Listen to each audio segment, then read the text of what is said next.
In this lesson on algebraic expressions, we're going to have a look at the representation and notations for a set of numbers. We are going to have a look at 3 different methods to represent and write down a set of numbers: a number line, set notation, and interval notation. When using a number line, you indicate on the number line which numbers form part of the set. When using set notation, we will use the smaller than and bigger than, or smaller and equal to, or bigger and equal to symbols. And finally, when using interval notation, we will indicate the interval using round or block brackets. When a specific value is included in the set of numbers, for the number line, we will use a solid dot. In set notation, the included will be indicated using smaller or equal and bigger or equal to. And in interval notation, this will be indicated by the block brackets. When a specific value is excluded from the set of data, for the number line, we will use a circle. For set notation, we will only use the smaller than or bigger than, and interval notation, we will use the round brackets. Here we have 3 sets of numbers that are described in words. I'm going to represent them on the number line and write them in set as well as interval notation. Our first set, we have all the real numbers between -2 and 5. That means on my number line, I need to indicate at least from -2 to 5. Here we have all the real numbers in between -2 and 5, and that means -2 and 5 are excluded. So at -2 as well as at 5, I will have an open circle to indicate that they are excluded. The set now consists of all real values in between. So all the integers -1, 0, 1, 2, 3, and 4, but also every single possible decimal value in between. And to indicate that it's all the values in between, I simply connect these 2 circles.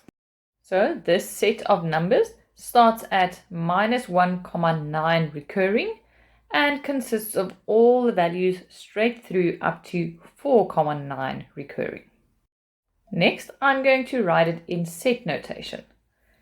In set notation, we have a variable, and that variable represents every possible value in this set of values.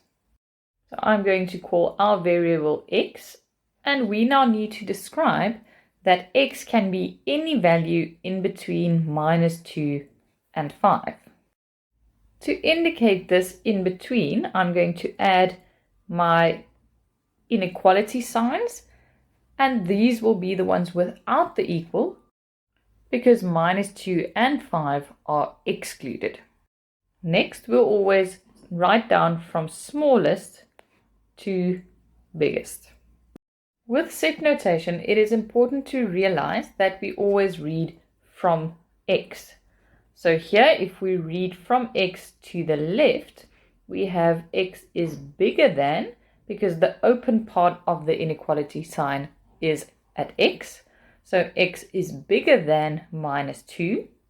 And if we read to the right from x, we will say that x is now smaller than, because the closed part of the inequality sign is next to x. So x is smaller than 5. So here we have x is in between -2 and 5, or x is bigger than -2 and smaller than 5. Set notation can be used for any type of real number, and that is why it's important to also add here that these are all the real numbers. This notation says x is an element of the real number system. For interval notation, we can also mention that x is an element of the following interval, but you can also simply write the interval if you prefer. This interval will be indicated using the round brackets because -2 and 5 are excluded. So our interval, once again written from smallest to biggest, goes from -2 to 5. Interval notation can only be used for real numbers, so it's not necessary to add here that these are all real numbers in the interval. In the next example, the wording is a bit different. Here we have all real numbers bigger than 3 and smaller or equal to 7. So even though this is also in between two values, the 3 is excluded because it's bigger than 3, but the 7 is included because it is smaller or equal to 7. And that is why at the 3 I have an open circle and at the 7 a solid dot. On my number line this time I have an extra value on each side of the number line just to show you that you can add as many numbers as you like, but it is not necessary. And again, we now have all the real numbers in between, so I can simply connect the two dots. For my set notation, I'm going to start off with x in between again, but this time the second value is also equal to, so I'm going to add my equal line. So this is from smallest 3, which is excluded, to biggest 7, and this is included. And again, I need to mention that it is all the real numbers in between these two values. My interval notation will be from 3 with a round bracket because it's excluded, up to 7 with a block bracket because it is included. And here you can see that I did not write x element of for my interval notation because that is not necessary, but it is acceptable. Our third example, we have all real numbers bigger than 3. So here, once again, 3 is excluded, and now we have all the values bigger than 3 up to infinity. So here, it is not in between two values because infinity is not one specific value.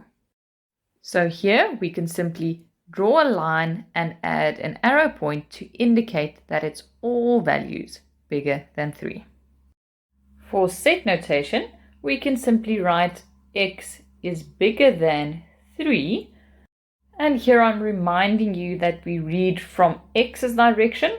So x is bigger than with the open part of our inequality sign in x's direction. You could have also said that x is in between 3 and infinity, with infinity not included because it's not one specific value. And then for interval notation, we always have two values, so that will be from 3 with a round bracket because it's excluded, up to infinity, which once again also has a round bracket because it's not one specific value, so it cannot be included. Let's switch it around a bit. In the next example, we have the interval notation, and we're going to write it in set notation and represent on a number line. This interval notation tells us that this is real numbers because interval notation can only be used for real numbers. Here we have all the real numbers in between 3 and 12, with 3 included and 12 excluded.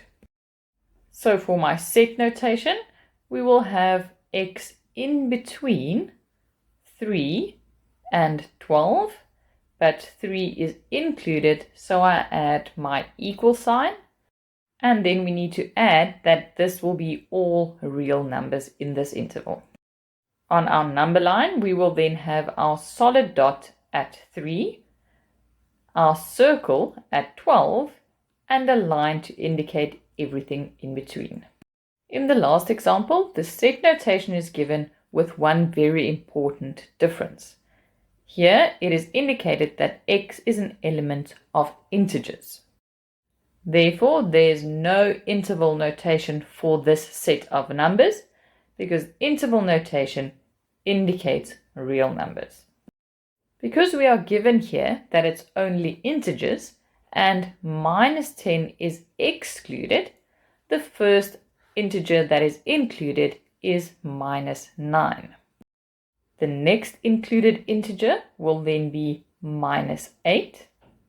And it continues like that with the last included integer, and that will be minus 3.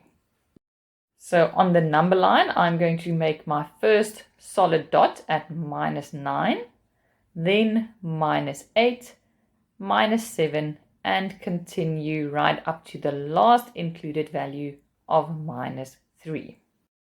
If you prefer, you can also add an open circle at minus 10, but it is not necessary because the first included value is minus 9.